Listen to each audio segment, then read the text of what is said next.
Di antaranya Romo Yai Mahya Al-Bukhari, Romo Yai Anang, dan para kiai yang lain. Bunda Dr. Sari, Pak Profesor Yatno, wabil khusus kepada Sahibul Hajat pada pagi hari ini, Bapak Dr. Andes Haji Wahyono beserta Ibu Ida dan seluruh keluarganya. Semakin diberikan keberkahan semuanya, segalanya, selamanya dari Amin. Allah, guru-guru kita, wabil khusus melalui pengersa apa.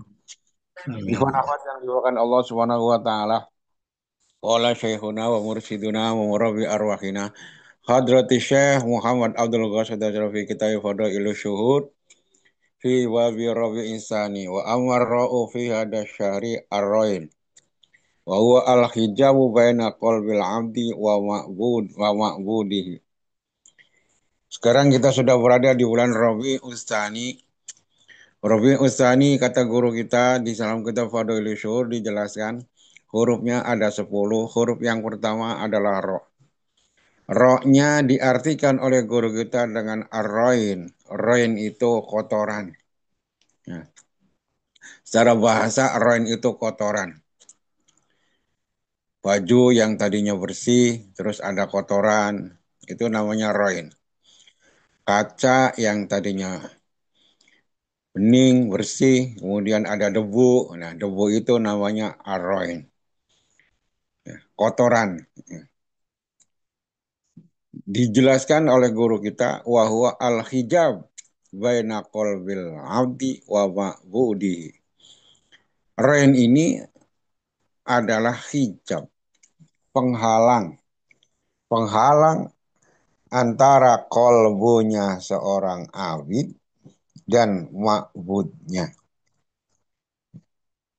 Seorang hamba, semua manusia itu pada awalnya hanya kenal dengan Allah. Yang sekarang Islam, yang sekarang Yahudi, yang sekarang Nasrani, yang sekarang Buddha dan semuanya. Pada awalnya dulu setelah pertama kali diciptakan, di satu alam namanya alam lahut, itu kita manusia semua kenal dengan Allah. Berdialog dengan Allah. Bahkan dalam Al-Quran dijelaskan Allah pernah bertanya kepada ruh-ruh kita semua, Alastu birabbikum, bukankah aku ini Tuhanmu? Kemudian ruh kita semua manusia pada saat itu menjawab, Qalu bala syahidna. Betul ya Allah, Engkau adalah Tuhan kami, kami semua menyaksikan. Jadi awalnya hati kita tidak ada masalah. Selalu berkomunikasi dengan Allah ya, di alam yang namanya lahut. Tetapi ketika diturunkan dari alam lahut ke alam jabarut, ke alam malakut, yang sekarang ke alam mulki, alam dunia, kita dikasih nafsu. Ya, dikasih nafsu, dikasih jasad, dikasih nafsu. Maka memang ketika awal kita lahir pun ini suci. Ya, kullu mauludin yuladu alal fitrah. Ya, suci. Seiring berjalannya waktu, maka hubungan kita dengan Allah itu yang dulu tidak ada halangan, tidak ada gangguan, tidak ada ujian, diuji oleh Allah Subhanahu wa taala. Nah, kalbu kita yang tadinya makrifat kepada Allah, kenal dengan Allah, begitu turun ke dunia ada hijab. Ya, ada yang menghalangi hubungan kita dengan Allah, hati kita dengan Allah, antara kalbunya abid dengan makbudnya. Di dalam beberapa kitab diterangkan, seperti sabda Ibnu Athaillah As-Sakandari, sabda dari Imam Al-Ghazali, ya. Itu yang menghalangi ini, hijab ini, atau di dalam bahasa lain awaik, penghalang, itu ada 4. Yang menghalangi kolbunya abdun dengan ma'budnya, itu ada 4. Ya. Jadi ibarat kita sedang enak-enak berkomunikasi dengan Allah, datang gangguan. Apa gangguan yang pertama? Adalah dunia. Dunia. Ya. Dunia itu siapa? Masih Allah. Selain daripada Allah adalah dunia. Ya. jabatan, harta, itu dunia. Ya.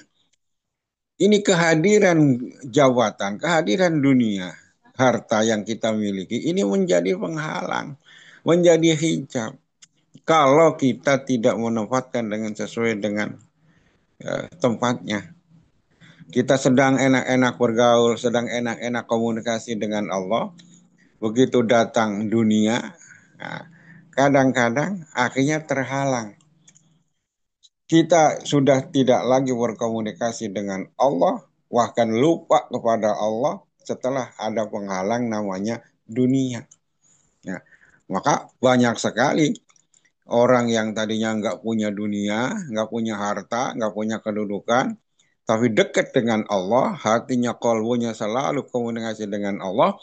Begitu datang, dia punya dunia, punya jabatan, punya harta, Allahnya jadi terhalang.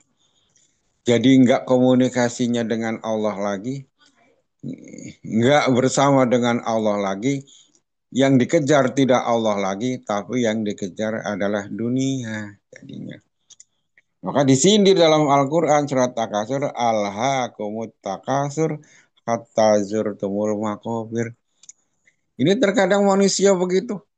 Yang mestinya kita selalu sampai kita kapanpun selalu bersama dengan Allah. Ya, seperti doa kita, antini mahabbatan wa antini ma'aka abada. Ya.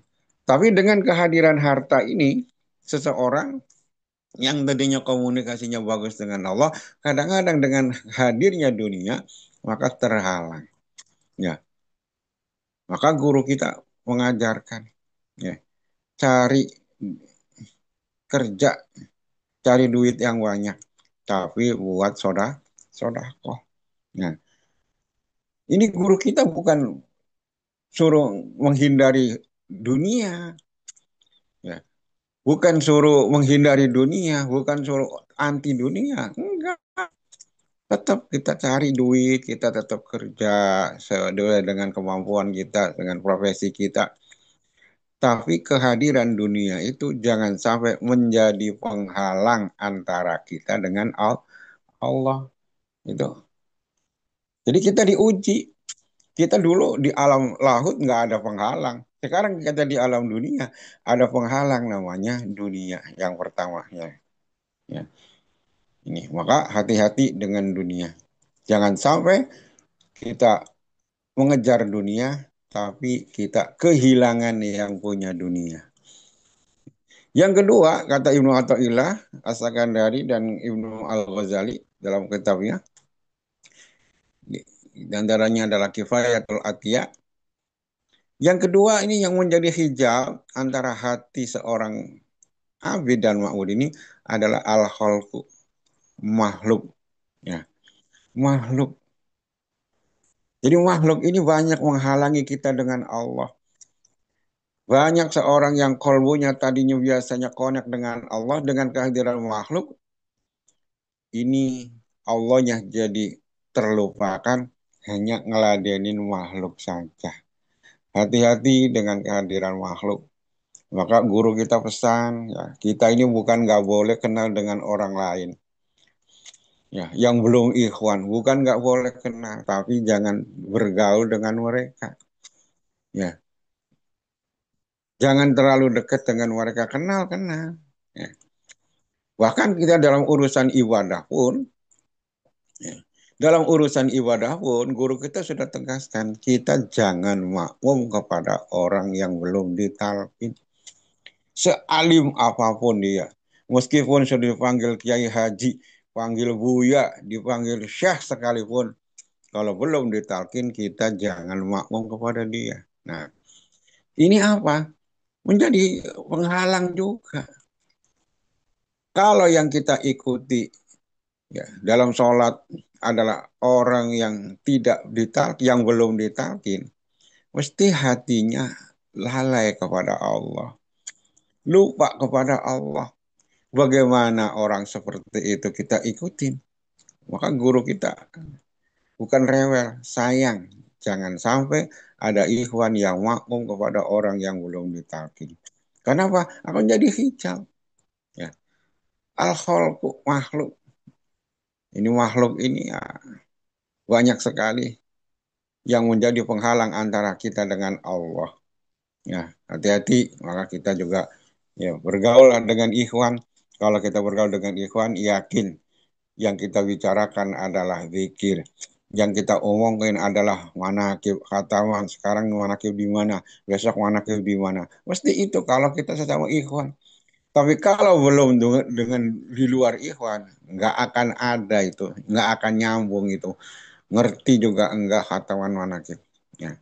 Jadi hati-hati. Yang kedua adalah al Yang ketiga adalah setan. Ini setan ini menjadi hijab juga. Setan itu menghalangi.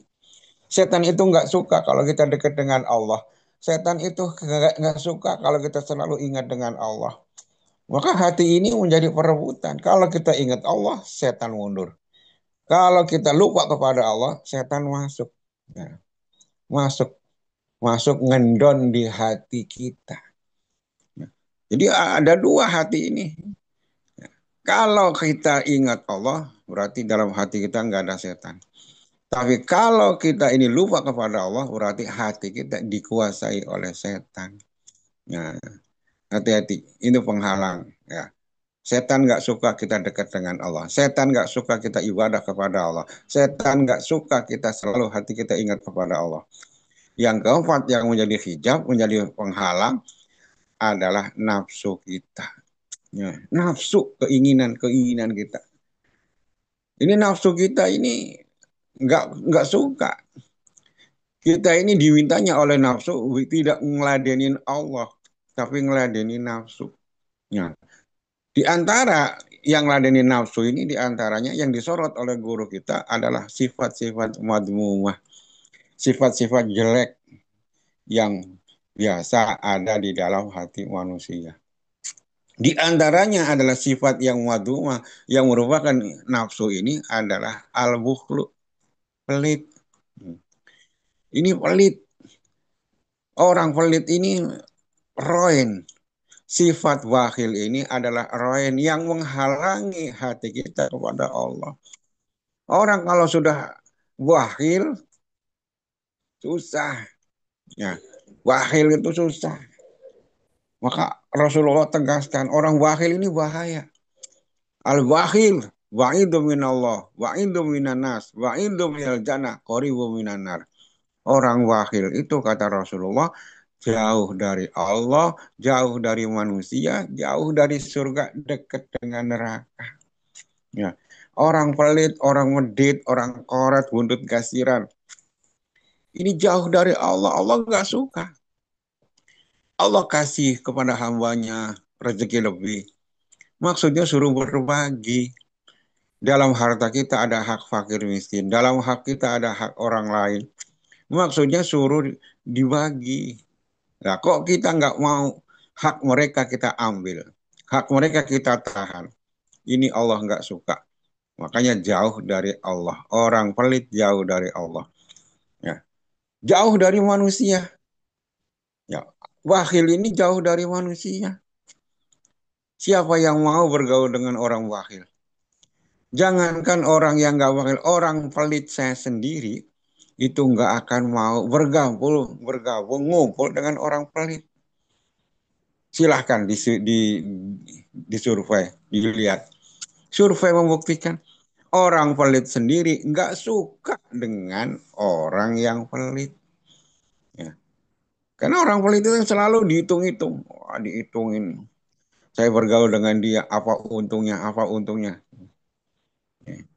Makanya kita ini, supaya kita nggak pelit, wasiat Syekh Abdul Qadir, di dunia ini ada dua.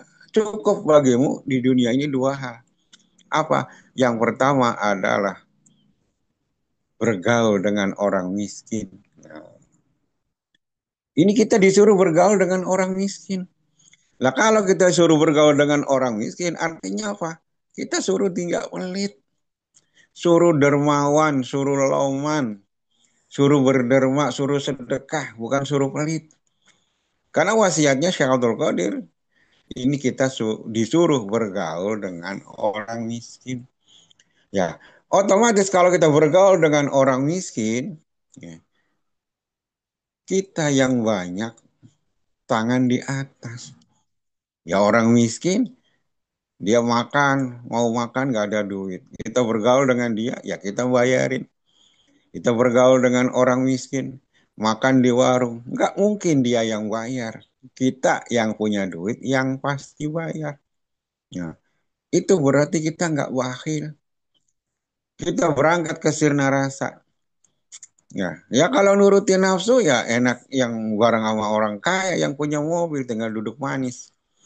Tinggal duduk manis.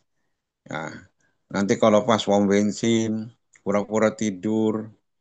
Nanti pas rumah makan, bangun. Pas waktunya bayar, nyari toilet. Kan gitu rumusnya. Nah, jadi kita disuruh bergaul dengan orang miskin. Ini menghilangkan pelit. Ya kalau kita mah pengennya juga bergaul dengan orang kaya. Enak kita butuh apa-apa tinggal ngomong. Mau ke mana-mana.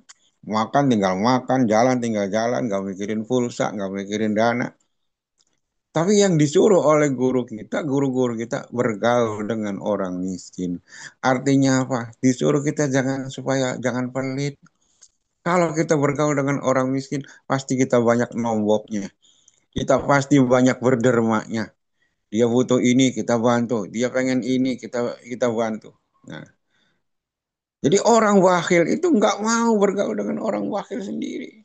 Makanya nggak ada temennya, dijauhin, dijauhin.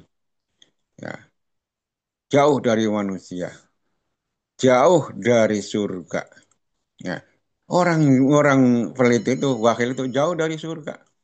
Makanya sampai Rasulullah mengatakan bersabda, al-bakhilu la yadkhulu jannah walau kana abidan.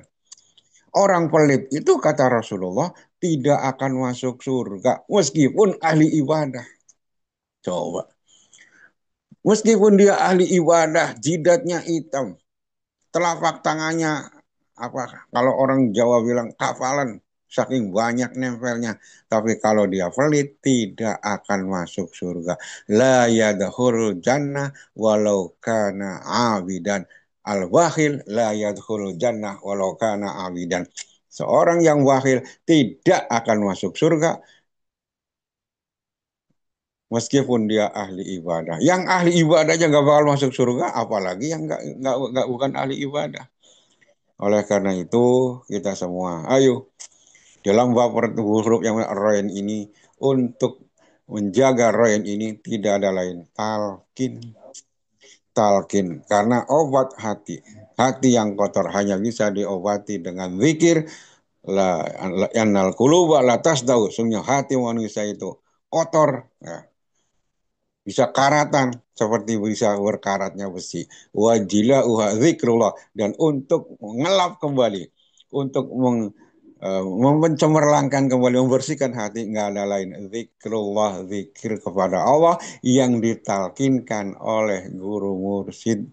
Kita semua sudah mendapatkannya. Alhamdulillahilladzi faddalana ala katsirin min ibadihil mu'minin. Wallahu a'lam. Assalamualaikum warahmatullahi wabarakatuh. Waalaikumsalam warahmatullahi wabarakatuh. Allahumma